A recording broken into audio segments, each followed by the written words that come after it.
অনেক বছর আগের কথা। এক রাজ্যে থাকতো এক রাজকুমারী, তার নাম ইরা। ইরা ছিল খুবই দয়ালু আর খুবই কৌতূহলী। আজকে আমি রূপালী হ্রদ দেখতে যাবো, শুনেছি নাকি ওইখানে জাদুর রহস্য আছে। অবশ্য সে বেরিয়ে পড়ল ইরা রহস্য খুঁজতে। ইরা হেঁটে চলেছে জঙ্গলের পথে, বাতাসে ভেসে সে ফুলের গন্ধ, পাখির ডাক, কিচিরমিচির। ইরার মনটা খুশিতে ভরে উঠেছে। আহা, কি সুন্দর ফুল!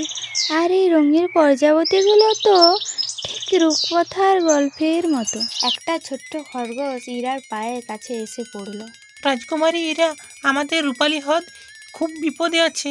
হ্রদের জল শুকিয়ে যাচ্ছে। উফ না, আমাকে কিছু করতেই হবে। এরপরে খরগোশ আর ইরা রূপালী হ্রদকে বাঁচাতে গেল। সত্যিই তো হ্রদের জল শুকিয়ে যেতে শুরু করেছে, আমি কিভাবে ফিরিয়ে আনবো? ধীরে ধীরে একটা বুড়ো কচ্ছপ ইরার কাছে এসে বলল,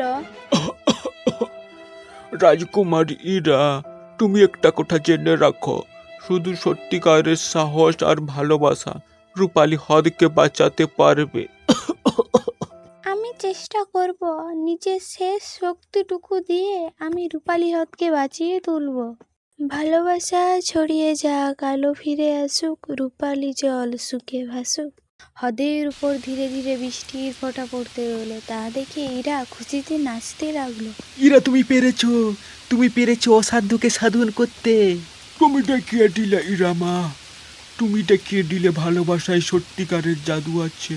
তুমি আমাদের জন্য যা করলে, আমরা সারা জীবন তোমার কাছে চিরকৃতজ্ঞ থাকবো ইরামা। অবশেষে ইরা তার রাজ্যে ফিরে গেল। তার বাবাকে যেয়ে সব কথা বলল।